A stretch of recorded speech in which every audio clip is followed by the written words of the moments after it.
Hello everyone, this is டாமா loves Tamil channel. நம்ம சேனலில் சப்ஸ்கிரைப் பண்ணாதவங்க சப்ஸ்கிரைப் பண்ணிக்கோங்க. பக்கத்தில் உள்ள பெல் ஐக்கானை கிளிக் பண்ணுங்கள். அப்போ தான் ஃப்யூச்சரில் நான் அப்லோட் பண்ணுற வீடியோஸ் எல்லாம் உங்களுக்கு நோட்டிஃபிகேஷன்ஸில் வரும்.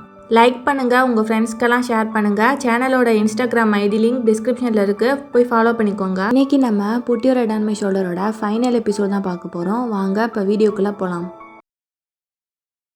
லாஸ்ட் எபிசோடில் குவை ஜெர்மனிக்கு போய் 6 மாதத்துக்கு அப்புறம் சீட்டு அவனை பார்க்கறதுக்காக ஜெர்மனிக்கு போவா. அவள் விசாக்கு அரேஞ்ச் பண்ணியிருப்பா, ஆனால் அதெல்லாம் கேன்சல் ஆகியிருக்கும். கடைசியில் விசா கிடைச்சதும் உடனே கிளம்பிடுவா. ஆனால் அவள் போகிற விஷயம் குவைக்கு தெரியாது. அவள் ஒரு நாள் ஃபுல்லாக ஃபோனை எடுக்கலன்னு சொல்லிட்டு அவன் ஃபியூபேக்கு கால் பண்ணி கேட்டுட்டு மேலே போகிறான். ஏன் அவள் ஃபோனை எடுக்கலன்னு சொல்லிட்டு கேட்டுப்பாரு, வேங்கிட்ட சொல்லி கேளு அப்படின்னு சொல்லி பேசிட்டு அவன் ரூம்குள்ளே போய் பார்க்கலான்னு சொல்லிட்டு போகும்போது ஒரு பொண்ணு பெட்ஷீட்டை ஃபுல்லாக கவர் பண்ணிட்டு படுத்திருக்கா. அவன் நினச்சிட்டான் போல அது அவன் ஃப்ரெண்டோட கேர்ள் ஃப்ரெண்ட் சொல்லிட்டு. அவன் ஃப்ரெண்டும் பக்கத்தில் தான் இருக்கான். அவன் ரூமை போய் தட்டி, உன் கேர்ள் ஃப்ரெண்ட் என் ரூம்னு படுத்திருக்கா, அவளை என்னன்னு பாரு அப்படின்னு சொல்லும்போது, அது என் கேர்ள் ஃப்ரெண்ட் இல்லடா உன் கேர்ள் ஃப்ரெண்ட் தான் அப்படின்னு சொல்லுவோம். அவன் போய் பார்க்குறான். சீட்டு தான் உள்ளே இருக்கா. அவனுக்கு ரொம்ப ஹாப்பியாகிறது. சர்ப்ரைஸாக இருக்குது, அன்எக்ஸ்பெக்டடில் அவன் ரொம்ப ஹாப்பியாகிறான். இப்போ அவன் தூங்கிக்கிட்டு இருக்கும்போது தூக்கத்திலே போய் கேட்குறான், எப்படி இருக்கு அப்படின்னு கேட்கும்போது, நல்லா இருக்கேன், நீ நல்லா இருக்கியா அப்படின்னு அவனும் தூக்கத்திலே கேட்குறான். அவன் பேசுறதை பார்த்து சிரிச்சுட்டு அப்படியே தூங்கிறான். நெக்ஸ்ட் டே மார்னிங் ஆகிடுது. லாஸ்ட் எபிசோடில் ஒரு ஃபாரின் பொண்ணு குவையை லவ் டார்ச்சர் பண்ணுவாள். அவன் மறுபடியும் அவன் கிட்ட லவ் பண்ணுன்னு சொல்லி பேசிட்டு இருக்கா. அவன் எவ்வளவோ எக்ஸ்பிளைன் பண்ணுறான், எனக்கு கேர்ள் ஃப்ரெண்ட் இருக்குது அப்படின்னு சொல்லும்போது அவன் நம்ப மாட்டா. அந்த டைமில் கரெக்டாக சீட்டு இறங்கி நான் அவனோட கேர்ள் ஃப்ரெண்ட் அப்படின்னு சொல்கிறா.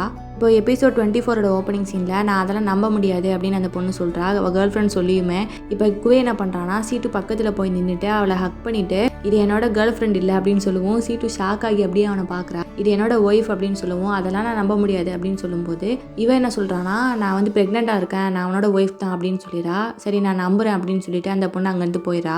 அவள் அங்கேருந்து போனதும் இதெல்லாம் என்ன அப்படின்னு சீட்டு அவன்கிட்ட கேட்கும்போது, உனக்கே தெரியும் நான் அந்த பொண்ணை எதுவும் பண்ணலை, அவள் தான் என்னை போட்டு டார்ச்சர் பண்ணிட்டு இருந்தா அப்படின்னு சொல்லும்போது, நீ இடம் கொடுக்காம இதெல்லாம் எப்படி நடக்கும் அப்படின்னு கேட்கும்போது, நம்பு அப்படின்னு சொல்கிறான். சரி எனக்கு உன்னை பற்றி தெரியும், நான் உன்னை நம்புகிறேன் அப்படின்னு சொல்லும்போது, சரி நீ எனக்கு எக்ஸ்பிளைன் பண்ணு அப்படின்னு அவன் சொல்கிறான். எனக்கு விசா கிடச்சிச்சு, நான் கிளம்பி வந்துட்டேன் அப்படின்னு சொல்லும்போது, நான் அதை பற்றி கேட்கல, ப்ரெக்னென்ட்னு ஏதோ சொன்னேன் அப்படின்னு சொல்லும்போது, அது நான் இங்கிலீஷில் ரொம்ப வீக்கு, எனக்கு எஸ் நோ அப்புறம் கம் கோ இதை தான் தெரியும், அதை நான் ஏதோ ஒரு ஃப்ளோவில் சொல்லிட்டேன் அப்படின்னு சொல்லும்போது, நீ இங்கிலீஷில் ரொம்ப வீக்கா, சரி நான் உனக்கு ஹெல்ப் பண்ணுறேன் உன்னோட இங்கிலீஷை இம்ப்ரூவ் பண்ணுறதுக்கு அப்படின்னு சொல்லும்போது, அதெல்லாம் ஒன்று வேணாம், உனக்கு இங்கிலீஷ் பேச தெரியும்ல, அது வர ரொம்ப சந்தோஷம் அப்படின்னு சொல்கிறா. சரி போய் ட்ரெஸ் மாற்றிட்டு கிளம்பு அப்படின்னு சொல்லிட்டு அவளை அங்கேருந்து கூட்டிகிட்டு போகிறான்.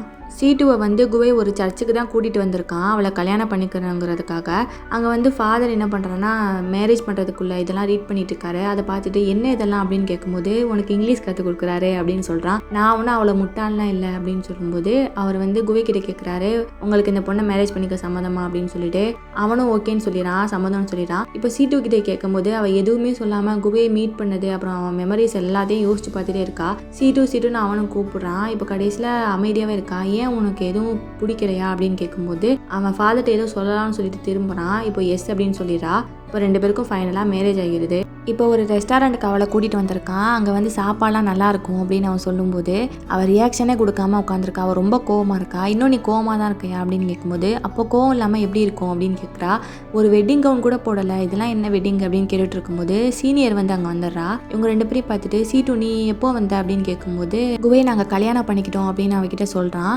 அவளும் கங்க்ராச்சுலேஷன் சொல்லிட்டு அங்கேருந்து போயிடறா. நெக்ஸ்ட் சீனில் ஃபியூபேயை காட்டுறாங்க. கம்பெனி ஸ்டார்ட் பண்ணுறதுக்காக லோன் கிடைச்சிச்சுன்னு சொல்லிட்டு அந்த குட் நியூஸை வேங்க் கிட்ட சொல்கிறான். ரொம்ப சந்தோஷப்படுறா. 2 பேரும் ரொம்ப ஹாப்பியாக இருக்காங்க. இப்போ சீட்டு குவை 2 பேரும் வீட்டில் தான் இருக்காங்க. சீட்டு ரொம்ப கோவமாக ரூம்குள்ளே உட்காந்துருக்கா. குவை ரூம்குள்ளே போயிட்டு அவகிட்ட எதுவுமே பேசாமல் போய் பெட்டில் படுத்துடுறான், கண்ணை மூடிட்டு. அவனை போட்டு எழுப்புறா, காலை வச்சு மிதிச்சு, குவை எந்திரி, என்னோட வெட்டிங் கவுன் இங்கே, ரிங்கு கூட இல்லை, ரிங்காச்சும் கூடு அப்படின்னு சொல்லிட்டு அவன்கிட்ட கேட்கும்போது அசையாமல் அப்படியே படுத்திருக்கான். இப்போ என்ன பண்ணுறான்னா, அவன் கண்ணெல்லாம் திறந்து பார்க்குறா. அவன் தூங்குற மாதிரி நடிக்க தானே செய்கிறான். கண்ணெல்லாம் திறந்து பார்த்துட்டு மூக்கு கிட்ட கை வைக்கிறா. ஐயோ உனக்கு மூச்சே வரல, நீ செத்துட்டியா அப்படின்னு சொல்லிட்டு அவன் செஸ்ட்டில் கை வச்சு பம்ப் பண்ணுறா. அதோட அவன் முழிச்சுக்கிறான். நெக்ஸ்ட் சீனில் சீட்டு ஒர்க் பண்ணியிருப்பா இல்லையா கம்பெனி, அந்த கம்பெனியை காட்டுறாங்க. லாஸ்ட் எபிசோடில் ஆக்டர் அவங்க கம்பெனிக்கு போயிருக்கும் போது 2 பேர் பேசியிருப்பாங்க இல்லையா சீட்டு ரிசைன் பண்ணதை பற்றி. அதை இவன் போஸ்ட் பண்ணியிருக்கான் அவனோட பர்சனல் பிளாக்ல. அந்த ஆக்டர் அந்த சீட்டு ரிசைனிங் லெட்டரோட போஸ்ட் பண்ணியிருக்கான். இது பெரிய பிரச்சனை ஆகிருது. அந்த கம்பெனி எப்படி இதை பற்றி பேசிட்டு இருக்கா, அதை எப்படியாச்சும் ரிமூவ் பண்ணுங்க அப்படின்னு சொல்லிட்டு. மார்னிங் ஆகிருது. சீட்டு வாமிட் வருதுன்னு சொல்லிட்டு எந்திரிச்சு போய் வாமிட் பண்ணுறா. கோய் வெளியே நின்றுட்டு, சீட்டுமா உனக்கு என்ன ஆச்சு அப்படின்னு கேட்டுட்டு இருக்கும்போது அவன் ஃப்ரெண்டு பக்கத்தில் நின்றுட்டு, ஏடா அதுக்குள்ளே அப்பா வாங்கிட்டியா அப்படின்னு கேட்குறான். சீ வாய மூடிட்டு போ அப்படின்னு சொல்லிட்டு சீட்டு வெளியே வந்துடா. அவகிட்ட என்னாச்சு, நம்ம 2 பேரும் ஒரே சாப்பாடு தானே சாப்பிட்டோம் அப்படின்னு சொல்லும்போது, நீ தூங்குற நேரத்தில் நான் நிறைய தடவை வாமிட் பண்ணிட்டேன் அப்படின்னு சொல்கிறா. நீ ஏதாச்சும் சாப்பிட்டியா அப்படின்னு கேட்கும்போது, ஆமாம் நான் ஒரு மெடிசன் எடுத்துக்கிட்டேன் அப்படின்னு சொல்லும்போது, என்ன மெடிசன் அப்படின்னு கேட்குறான். இவனோட கேர்ள் ஃப்ரெண்ட் தான் கொடுத்தா அப்படின்னு சொல்லவும், அவன்கிட்ட கேட்கும்போது எனக்கு தெரியாது அப்படின்னு சொல்லிட்டு அந்த மெடிசனை எடுத்துகிட்டு வர சொல்கிறான். அவன் போய் ரூமில் அந்த மெடிசனை எடுத்துகிட்டு வந்து கொடுக்குறான். அதை பார்த்துட்டு இதை நீ எப்படி சாப்பிட்ட அப்படின்னு கேட்கும்போது, நான் எதுவுமே சாப்பிடாம வெறும் வயிற்றுல சாப்பிட்டேன் அப்படின்னு சொல்கிறா. அதனால தான் இது வந்து உனக்கு ப்ராப்ளம் க்ரியேட் பண்ணுது, இது வந்து ரொம்ப சைடு எஃபெக்ட் இருக்குது அப்படின்னு சொல்கிறான். இப்போ சீட்டு ரெஸ்ட் எடுத்துக்கிட்டு இருக்கும்போது குவி அவள் பக்கத்தில் போய் படுத்துட்டு உனக்கு ஓகேவா அப்படின்னு கேட்குறான். இப்போ பரவாயில்ல அப்படின்னு சொல்லும்போது, நீ எதுக்காக அந்த மெடிசன் எடுத்துக்கிட்டேன்னு சொல்லு அப்படின்னு கேட்கும்போது, இல்லை இப்போ பேபி வேணான்னு சொல்லிட்டு நினச்சேன், உன்னோட பிளானில் இல்லைன்னு நினச்சேன் அப்படின்னு சொல்லும்போது, நீ சம்மந்தப்பட்ட எல்லா விஷயமும் என்னோட பிளானில் இருக்குது சரியா அப்படின்னு சொல்லிட்டு அவளை ஹக் பண்ணிக்கிறான். நெக்ஸ்ட் சீனில் சீட்டு குவே 2 பேரும் உட்காந்து பேசிட்டு இருக்கும்போது சீட்டு அவன்கிட்ட கேட்குறா, உன்னால் என் கூட வர முடியாதா அப்படின்னு சொல்லிட்டு, நாளைக்கு நான் கிளம்புறேன், ஏர்போர்ட் கூட உன்னால் வர முடியாதா அப்படின்னு கேட்கும்போது, இல்லை எனக்கு நிறைய வேலை இருக்குது அப்படின்னு சொல்கிறான். 1 மாதம் கூட உன்னால் வந்துட்டு போக முடியாதா அப்படின்னு கேட்கும்போது, நான் ட்ரை பண்ணுறேன், எல்லா வேலையும் சீக்கிரம் முடிச்சுட்டு நான் வரேன் அப்படின்னு சொல்கிறான். இப்போ அவனை வந்து புருஷான்னு கூப்பிடுறா. அதை கேட்டுட்டு, இப்போ என்னை என்ன கூப்பிட்ட அப்படின்னு கேட்கும்போது, நான் ஒரு தடவை தான் நல்ல விஷயத்தெல்லாம் சொல்லுவேன், அதுக்கு மேலே ரிப்பீட் பண்ண மாட்டேன் அப்படின்னு சொல்லும்போது, அப்போ என்ன பண்ணால் சொல்லுவேன் அப்படின்னு கேட்குறான். ஒருவேளை நீ என் கூட சைனாக்கு வந்தால் நான் சொல்லுவேன் அப்படின்னு சொல்லும்போது, சரி பார்க்கலாம் அப்படின்னு சொல்கிறான். நெக்ஸ்ட் டே மார்னிங் சீட்டு சைனாக்கு கிளம்புறா. குவே அவளோட லக்கேஜ் எல்லாம் எடுத்துகிட்டு வந்து அவகிட்ட கேட்குறா, நீ எதையும் மறந்துட்டல அப்படின்னு கேட்கும்போது, இல்லை நான் எதையும் மறக்கலையே அப்படின்னு சொல்கிறா. இரு நான் போய் எடுத்துகிட்டு வரேன் அப்படின்னு சொல்லிட்டு அவன் மேலே போயிடான். அந்த கேப்பில் வந்து சீட்டுக்கு அவள் ஃப்ரெண்டுக்கிட்ட இருந்து கால் வருது. அவள் என்ன சொல்கிறான்னா, சீட்டு உனக்கு ஒரு விஷயம் தெரியுமா, நமக்கு வந்து ஜஸ்டிஸ் கிடைச்சிருச்சு அப்படின்னு சொல்லும்போது, என்ன உளற அப்படின்னு கேட்குறா.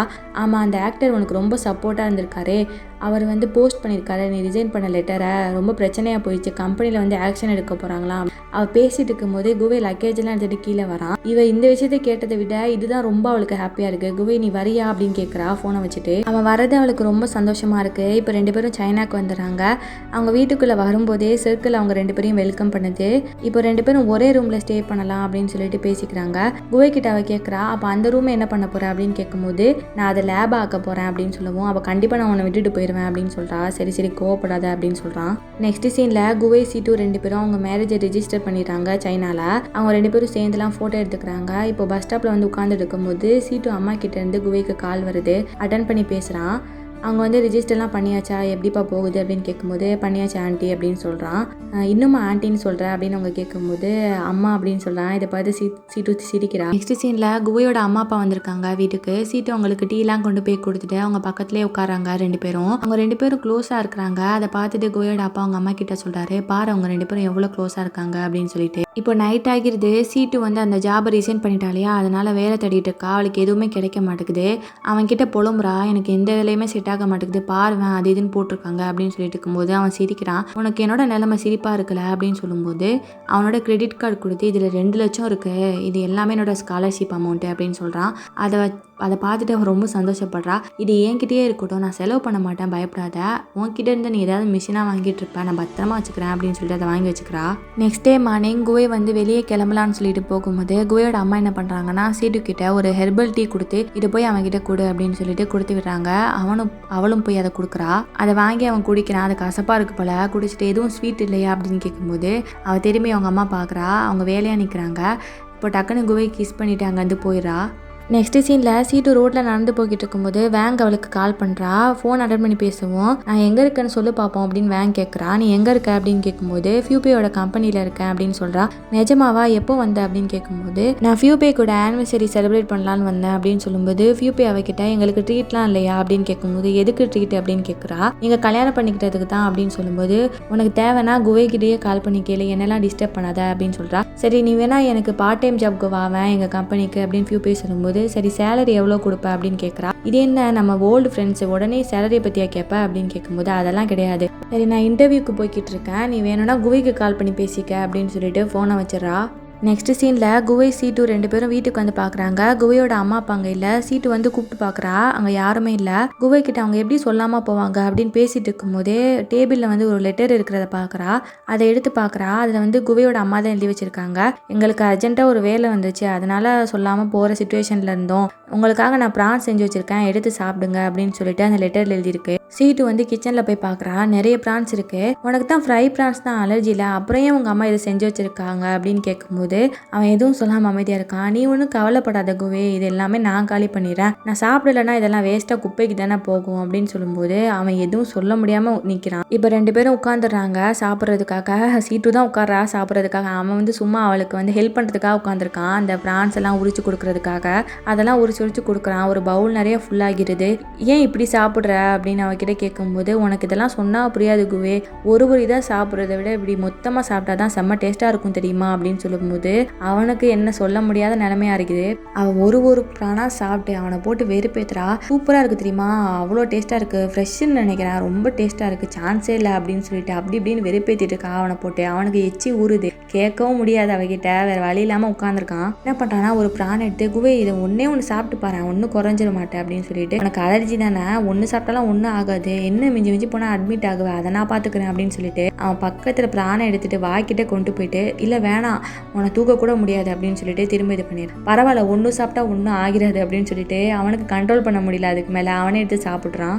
இப்போ அவன்கிட்ட கேட்குறாரோ நியூ இயர் அன்னைக்கு ப்ரான் செம்மையாக சாப்பிட்டாங்களாம் அப்படின்னு கேட்கும்போது அவன் வந்து முழிக்கிறான். என்ன திருத்துன்னு முழிக்கிற, உனக்கு பீச்சுக்கு போன அப்போவே என் மேலே லவ் இருந்துச்சா அப்படின்னு கேட்கும்போது அப்போலாம் இல்லை அப்படின்னு சொல்கிறான். அப்போயே நீ அந்த ப்ரானை சாப்பிடல, அது வந்து விஷம் அப்படின்னு சொல்லும்போது நீ தான் விஷம் அப்படின்னு சொல்கிறா.